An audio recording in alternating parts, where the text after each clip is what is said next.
भारत में एक से एक प्रचलित डाकुओं का इतिहास रहा है, पर दक्षिण भारत में एक ऐसा डाकू हुआ जिसने 20 साल तक तमिलनाडु और कर्नाटक के जंगलों में आतंक का ऐसा मंजर कायम किया कि उसका नाम सुनते ही लोगों की रूह तक कांप जाती थी। वो इतना निर्मम और खतरनाक था कि उसके आगे दो राज्यों की सरकारों को झुकना पड़ा। केवल 10 साल की छोटी सी उम्र में क्राइम की दुनिया में कदम रखकर वो इतना पॉपुलर हुआ कि कोई उसे रॉबिन हुड कहता तो कोई उसे डीमन कह के बुलाता। अपनी क्राइम की हिस्ट्री में उसने करीब 184 लोगों को मौत के घाट उतार दिया, जिसमें आधे से ज्यादा केवल फॉरेस्ट गार्ड्स और पुलिस वाले थे। इसके अलावा उसने लगभग 2000 हाथियों की निर्मम तरीके से जान ले ली और अपने सभी विरोधी गुटों का सफाया कर दिया। हाथी के दांत की तस्करी से लेकर चंदन की लकड़ी की स्मगलिंग तक से उसने बेशुमार दौलत हासिल कर अपने साम्राज्य को किडनैपिंग तक बढ़ा दिया था। दरिंदगी के लिए मशहूर वीरप्पन के शौक भी अतरंगी थे।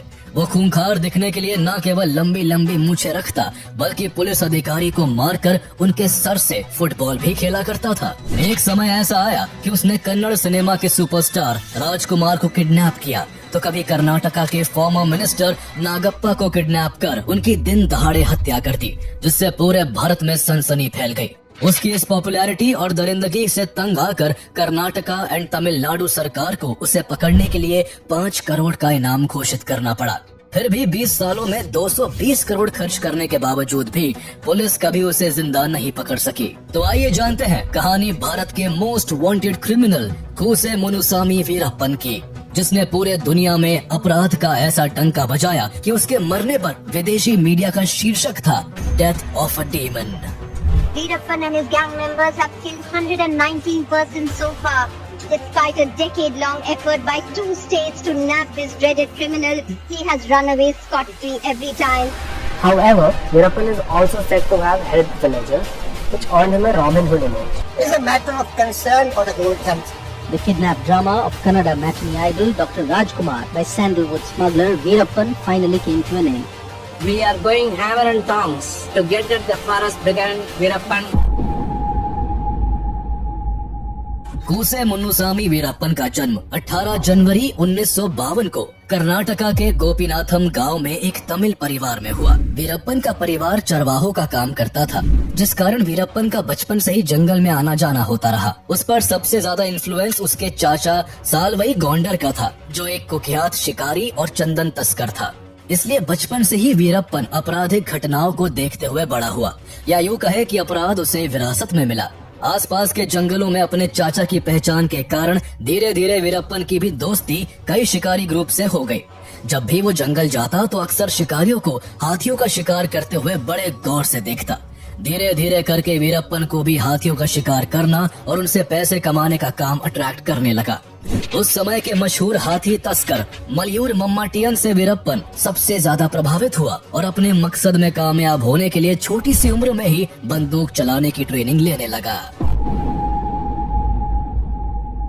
उस समय दक्षिण भारत के जंगलों में हाथियों का शिकार करना आम बात थी। हाथियों को मारकर उनके दांतों को महंगे दामों में बेचा जाता। वीरप्पन भी मात्र 10 साल की उम्र में शिकार के लिए मैदान में कूद पड़ा और कुछ ही दिनों में इस काम में इतनी महारत हासिल करी कि उसका नाम उस समय के सबसे बेहतरीन शूटरों में शामिल होने लगा।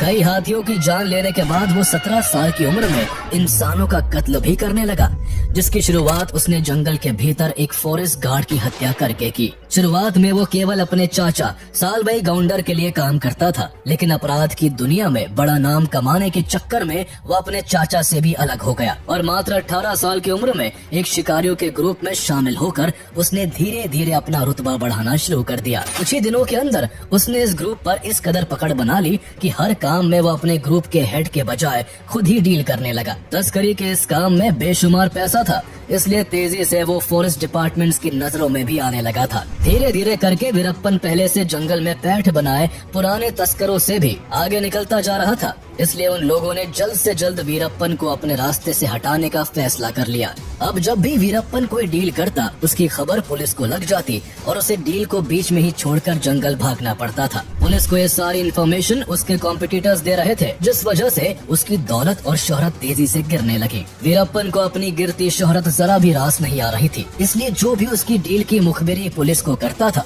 उसने उन सभी को चुन चुन कर मारना शुरू कर दिया। इसके बाद उसने अपने बीच आने वाले फॉरेस्ट गार्ड्स को भी मारना स्टार्ट कर दिया। जिससे उसका आतंक जंगल के बजाय अब आसपास के गांवों में भी फैलने लगा था। अब वीरप्पन जंगल में केवल अपना शासन और आतंक का साम्राज्य स्थापित करना चाहता था, इसलिए वो एक एक करके जंगल के बाकी सभी तस्कर गिरोहों को भी खत्म करने लगा। जैसे जैसे वो लोगों की मौत से अपने हाथ रंग रहा था, वैसे वैसे उसका रुतबा और उसकी शोहरत पड़ोसी राज्यों के जंगलों में भी बढ़ती जा रही थी। इस तरह तमिलनाडु और कर्नाटका के जंगलों के चप्पे चप्पे पर वीरप्पन का कंट्रोल हो गया। उसने इस दौरान अपनी गैंग में करीब 100 लोग जोड़ लिए थे, जो हाथियों को मारने के लिए किसी पानी वाले क्षेत्र में कई दिनों तक तैनात रहते, और जैसे ही कोई हाथी प्यास बुझाने वहां आता, वीरप्पन सीधा हाथी के सर के बीचों बीच गोली मारकर उसकी जान ले लेता। उसके इस काम में अड़ंगा डालने वाले सभी लोगों को उसने मार डाला।